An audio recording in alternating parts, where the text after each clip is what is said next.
ये जो आज़ाद उम्मीदवार जो कि पीटीआई वाले हैं, जिनको आज़ाद उम्मीदवार कह लें, पीटीआई कह लें, जितनी भी नशिस्तें वो जीत चुके हैं, जिससे एक तासुर ये भी जाता है कि चले ये फॉर्म 45 एक अलग बहस है, लेकिन जितनी नशिस्तें उन्होंने जीती हैं, अगर किसी ने इस इलेक्शन को मैनेज करना होता या उनके साथ कोई गलत किया जाता, उनको कॉर्नर किया जाता, तो इतनी नशिस्तें भी ना उनकी जीती हुई दिखाई देखी जा रही होती, मतलब वो इससे भी बहुत कम देखी जा रही होती ना। चले किसी हद तक हमें हमें नजर आ रहा है कि इतनी नशिस्तें वो जीत चुके हैं। अब अगला सवाल ये है कि वो पीपल्स पार्टी के साथ मिलकर हुकूमत बना लेगा, नून लीग के साथ नहीं बना सकते, वो तो किसी के साथ भी बैठने के लिए तैयार नहीं है। अगर वो किसी के साथ भी नहीं बैठना चाहते तो अकेले कैसे वो हुकूमत बना लेंगे? क्या उनके पास इतना नंबर है? देखें, बात तो इतनी सी है कि ये जहां तक सवाल है कि जी अब 180 सीटों का जो दावा वो कर रहे हैं वो तो आपको भी पता है कि सही नहीं है। देखें, सही क्या है, सही क्या नहीं है, वो तो एक रिलेटिव टर्म है। चूंकि अब आप आगे बढ़ने की बात कर रही हैं तो मैं भी आगे बढ़ने का ही सोच रहा हूँ। बात यह है कि इंतखाबी निशान से लेकर हार्ड डिस्टॉर्शन करने के बाद जो कुछ आया है वो अगर वो हक है तो फिर सब चीजें हक है। मैं आगे की सिचुएशन समझना चाह रही हूँ, आपका तज्जिया बड़ी अहमियत का हामिल है, बड़ी गहरी खबरें दे देते हैं, मुझे समझ नहीं आ रही। आपने कहा फिर या तो किसी और को आने दें, पीपल्स पार्टी और नून लीग वालों के दरमियान डेड लॉक है, तो आज़ाद उम्मीदवार भी अगर आ जाते तो किसी के साथ तो बैठेंगे ना, किसके साथ बैठेंगे? फिर नून लीग नहीं तो पीपल्स पार्टी के साथ बैठेंगे। देखें, वो नंबर तो पूरा करना है।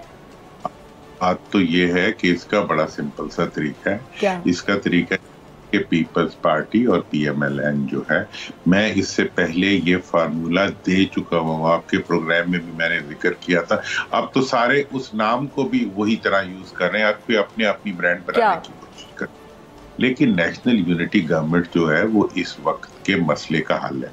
नेशनल यूनिटी गवर्नमेंट का फॉर्मूला जो था वो ये था कि जिस पार्टी की सबसे ज्यादा सीटें हों उसको वजीर आजम का स्लॉट दिया जाए, बाकी सब पार्टियां मिलकर हुकूमत बनाएं और 25 की कैबिनेट हो और वो 5 साल तक पाकिस्तान के एजेंडे के ऊपर काम करें। अब ये जो फार्मूला है, आप मुझे ये बताएं, आज अगर पीपल्स पार्टी और पीएमएलएन पीटीआई को ऑफर कर देते हैं कि जी प्राइम मिनिस्टर की स्लॉट आप ले लें और आप आके हुकूमत बनाएं, हम आपके साथ ताउन करते हैं। यार वो कोई इंडिया से आए हुए हैं, वो कोई मतलब कहीं आसमान से गिरे हुए, आपके अपने भाई बंद है, कल तक आपके साथ थे आज नहीं है, कल उनकी हुकूमत थी आज नहीं है, तो इसलिए उनको बुला के उनको आप हुकूमत ऑफर कर दें, उन्हें कहें जी आप हुकूमत बनाएं, हम आपके साथ हैं और जितने भी इंतखाबी आपकी ऑब्जेक्शंस हैं वो ड्यू प्रोसेस से हल होंगे। और जो अच्छा मोहम्मद अब्दुल साहब, एक मिनट, सुनने में ये आता है ऑफ द रिकॉर्ड के ऑन रिकॉर्ड भी है कि जी पीपल्स पार्टी ने क्या नहीं चाहा कि आज़ाद उम्मीदवार उनके साथ बैठ के हुकूमत बनाए, लेकिन आज़ाद उम्मीदवार बैठना ही नहीं चाहते किसी के साथ। पीटीआई वाले कहाँ किसी के साथ बैठना चाहते हैं?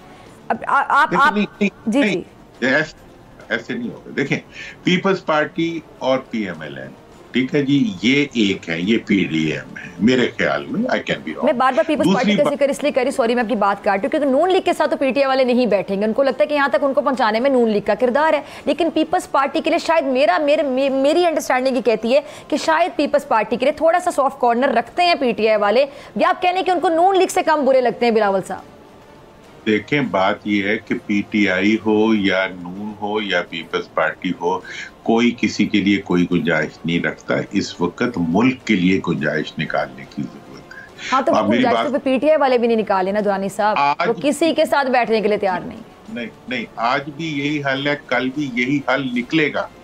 मैंने आपसे कहा था ना कि मियां साहब ने वजीर आजम नहीं बनना, तो अब नहीं बन रहे। सब्सक्राइब करें और बेल दबाएं ताकि कोई खबर रह न जाए।